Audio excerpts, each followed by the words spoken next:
इस वीडियो के बाद मैं साइको के ऊपर ही वीडियो बनाऊंगा। जिनके नंबर 25 नंबर 24 नंबर के आसपास में हैं, उनको भी मैं यही कहूँगा कि उन्हें अपनी उम्मीद रखनी चाहिए कि टेस्ट के लिए मैं सभी से कहूँगा कोई मोबाइल पे टेस्ट नहीं देगा। Hello everyone, welcome to the student. ALP CBT 2 का आंसर की कल रात में अपलोड हो चुका है और सभी लोगों ने अपने अपने आंसर की देख लिए हैं।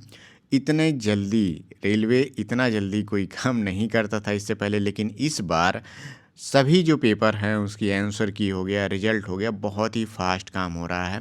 तो समझ जाइए कि इसकी वैकेंसी जल्द ही क्लियर हो जाएगी। आंसर की आने के बाद जो लड़कों का रिस्पांस है वो अब सामने आ रहा है। मैंने कुछ पेपर, एक दो पेपर इलेक्ट्रीशियन के भी मैंने देखे हैं। जब पेपर हो रहे थे तो उस समय जो लड़कों का रिव्यू था कि ट्रेड पेपर बहुत ही कठिन आ रहा है, पेपर क्लियर करना मुश्किल हो रहा है, तो मुझे नहीं लग रहा था ऐसा कि पेपर में क्वालिफाई करने भर का मार्क्स नहीं किया जा सके। पेपर में बहुत अच्छे अच्छे स्टूडेंट हैं जिन्होंने 40 प्लस अटेम्प्ट की, मतलब 40 प्लस उनका आंसर की में आया हुआ है। और 40 प्लस अगर आपके आंसर की में नंबर आ रहे हैं ट्रेड पेपर में, तो पेपर इतना भी टफ नहीं था कि आप 26.25 मतलब मान के लिए 27 नंबर आप ना ला पाएँ। जिनके नंबर 25 नंबर 24 नंबर के आसपास में हैं, उनको भी मैं यही कहूँगा कि उन्हें अपनी उम्मीद रखनी चाहिए, क्योंकि जब देखिए फाइनल रिजल्ट आता है, अभी ऑब्जेक्शन के लिए आपके सामने 2 दिन का समय आपको दिया गया है कि आप किसी भी क्वेश्चन पे अगर आपको ऑब्जेक्शनेबल लगता है, अगर वो गलत है, रेलवे का गलत है, तो आप उस पर ऑब्जेक्शन डालिए। और ऐसा होता है कि जब रिजल्ट आता है तो आंसर की के बाद रिजल्ट में आपका नंबर बढ़ता है। वो मेरे साथ खुद हुआ था कि जब मेरा पहली बार रिजल्ट आया था तो 27.5 लगभग 28 के आसपास में मेरा नंबर आ रहा था। हालांकि तब भी मैं क्लियर था, लेकिन बाद में मेरा 3 क्वेश्चन और ऑब्जेक्शनेबल था जो मेरा सही हो गया। और जो मैंने गलत, मतलब मैंने आंसर किया हुआ था उसको, और आंसर करने के बाद उसको रेलवे ने गलत ऑप्शन वहाँ पे सेलेक्ट किया था, तो उसको करेक्ट किया उसने। तो मेरी गलती की संख्या भी कम हो गई, तो नेगेटिव भी कम हुआ, और जो मेरा उसको 3 क्वेश्चन और मेरे सही भी हो गए, तो मेरे नंबर 30 प्लस चले गए। अब देखिए इस बार क्या है कि अगर आपने कोई क्वेश्चन अटेम्प्ट नहीं किया है और वो क्वेश्चन ही गलत है, क्वेश्चन गलत है, तो अब क्या होगा कि नंबर मिलेगा आपको। तो इस तरह से अगर किसी के नंबर 24 नंबर हैं, 25 नंबर हैं, 26 नंबर हैं, तो इनको एक उम्मीद रखनी चाहिए कि रिजल्ट आने तक हो सकता है कि अगर आपके पेपर में 1-2 क्वेश्चन अगर रेलवे के द्वारा गलत हो तो आपको कुछ नंबरों का फ़ायदा आपको हो सकता है। ऐसा पिछली बार हुआ है।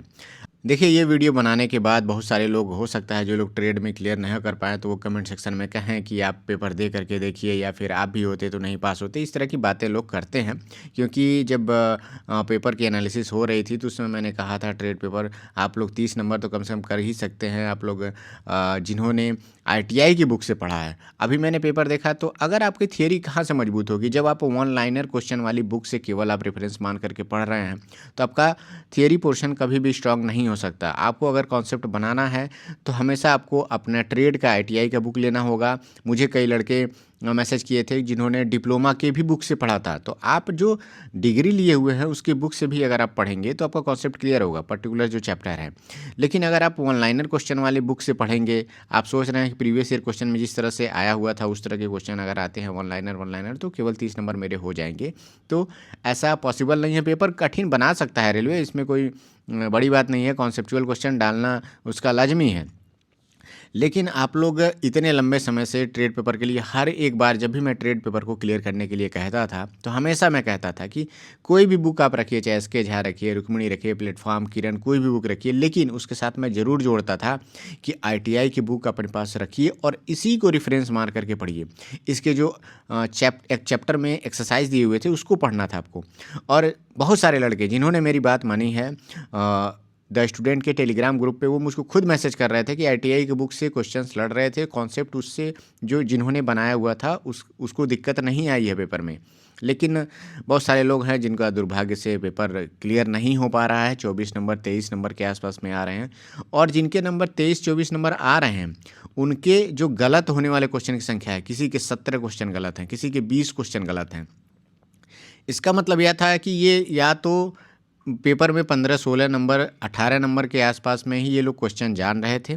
बाकी बहुत ज़्यादा क्वेश्चन इन्होंने तुक्का के बेस पे लगाया हुआ था और ज़्यादा क्वेश्चन गलत होने के कारण ये लोग 2-3 नंबर और पीछे चले गए। किसी के 20 क्वेश्चन अगर गलत हो जाएंगे तो सोचिए 1/3 में कितना नंबर आपका नुकसान, 6-7 नंबर का नुकसान आपको हो जाएगा। और इसमें जो लोग 24 नंबर के आसपास में हैं, अगर ये क्वेश्चन की संख्या कम रहती गलत होने वाले की, तो हो सकता था कि ये लोग 26-27 के आसपास में पहुँच जाते। ठीक है, तो उसके बारे में हम बात नहीं करेंगे। देखिए, फेल होने वाले लड़कों की जो संख्या है उसमें बहुत सारे लड़के ऐसे हैं जो 70 से लेकर 75 नंबर मार्क्स पाए हुए हैं और इसमें ज़्यादा संभावना बन रही है लोगों की जो लोग ट्रेड में फेल हैं। अब ऐसे में क्या है कि ये स्कोर कम नहीं होता, 70 प्लस जो लड़के हैं जो फेल हो गए हैं ट्रेड में, इससे उनको फ़ायदा ज़्यादा होगा। जिनके आंसर की में कम नंबर भी हैं थोड़ा, लेकिन वो लोग ट्रेड पास कर गए हैं तो उनको साइको पेपर देने जाने का मौका मिलेगा।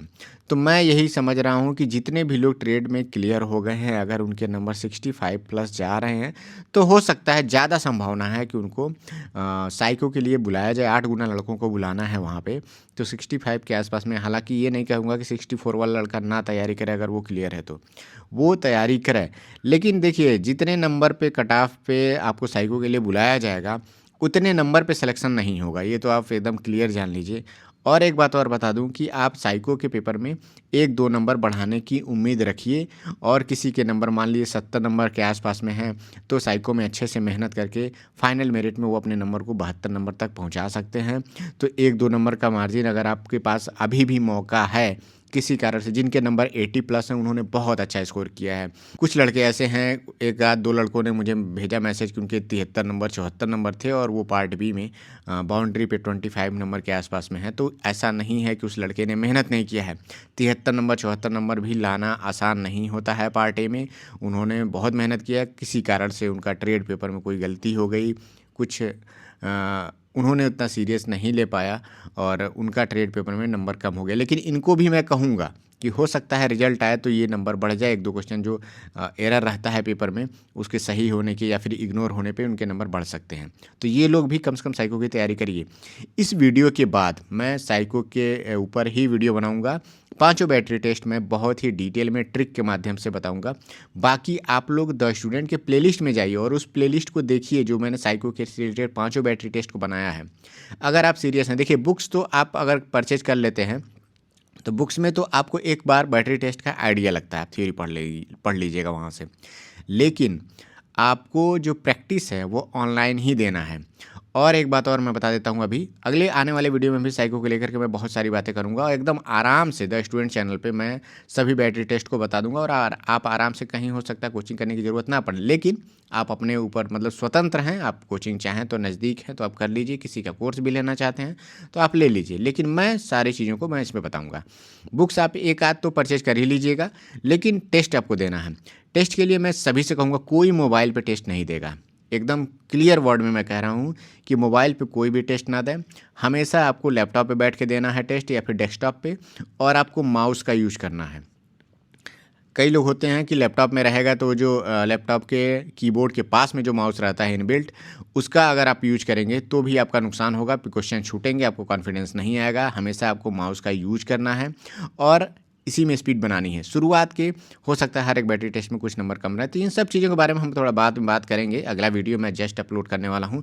ये मैं इस वीडियो को इसलिए बना रहा हूँ कि आंसर की आने के बाद भी कुछ अच्छे स्टूडेंट हैं जो लोग ट्रेड में फेल हो गए हैं और उनके लिए बहुत दुख भी हो रहा है क्योंकि उनका स्कोर अच्छा है लेकिन किसी कारण, और ऐसा हमेशा होगा, ये पहली बार नहीं हो रहा है। जब भी रेलवे का पेपर होगा अच्छे स्टूडेंट भी ट्रेड में फेल होते हैं। कहीं ना कहीं वो लोग गलती करते हैं, CBT 1 के बाद तैयारी करना शुरू करते हैं, या फिर वो लोग कॉन्सेप्ट पे ध्यान नहीं देते हैं, किसी टीचर के बताए हुए सेम वही रटाए हुए आंसर क्वेश्चन वन लाइनर पे पढ़ते हैं तो उनकी गलती होती है। और बाकी जितने भी लोग ALP के CBT 2 में अच्छा स्कोर किए हैं कट ऑफ के लिए 80 प्लस वाले लोग, तो एकदम मान के चलिए साइको क्लियर करिए, उनका सिलेक्शन एकदम तय है किसी भी बोर्ड में। लेकिन 70 प्लस भी स्कोर बहुत अच्छा है। और हो सकता है साइको में भी अगर किसी बैटरी टेस्ट में इसी तरह का ट्रेड पेपर की तरह ही अगर साइको में भी किसी बैटरी टेस्ट में घुमा दिया रेलवे ने तो बहुत सारे लड़के वहाँ भी फेल हो जाएंगे, तो अब तब कट ऑफ थोड़ा सा और नीचे आ जाएगा। हो सकता है कि 65 वाला लड़का भी सिलेक्शन ले जाए, क्योंकि जब पेपर घुमाया जाता है तो उसमें अच्छे स्टूडेंट जितना ज़्यादा फंसेंगे, मतलब जिनका स्कोर बेहतर है 75-80 है, अगर वो स्टूडेंट जो फंस जाएंगे, ज़्यादा फंसेंगे, तो जब फाइनल मेरिट आएगी तो कट ऑफ नीचे ही जाएगा। और नीचे वाला लड़का अगर होशियारी करके थोड़ा सावधानी बरत के अगर हर एक स्टेज इसमें क्लियर करता गया तो उसका सिलेक्शन हो जाएगा। बाकी आंसर की आने के बाद आपका कितना स्कोर रहा है पार्ट ए में और पार्ट बी में, आप कमेंट में एक बार ज़रूर बताइए। हो सके तो आप अपना रेलवे बोर्ड भी आप ज़रूर लिखिए, किस बोर्ड से आपने फॉर्म भरा हुआ है। और द स्टूडेंट चैनल पे जो लोग नए हैं, चैनल पे बने रहिए, चैनल को सब्सक्राइब कर लीजिए। मैं इतना ज़्यादा फोर्स नहीं करता किसी से, मैं चाहता हूँ कि आप वही चैनल अपने प्लेलिस्ट में मतलब सब्सक्राइब करके रखिए जिससे आपको फ़ायदा हो। नेक्स्ट वीडियो से हम साइको पे एकदम डेडिकेटेड होकर के वीडियो बनाएंगे और उसी की तैयारी कराएंगे। तो चैनल को सब्सक्राइब जरूर कर लीजिएगा और टेलीग्राम ग्रुप से भी जरूर जुड़ जाइए, लिंक मैं नीचे डिस्क्रिप्शन में दे दे रहा हूँ। मिलते हैं नेक्स्ट वीडियो में। Thank you, all the best.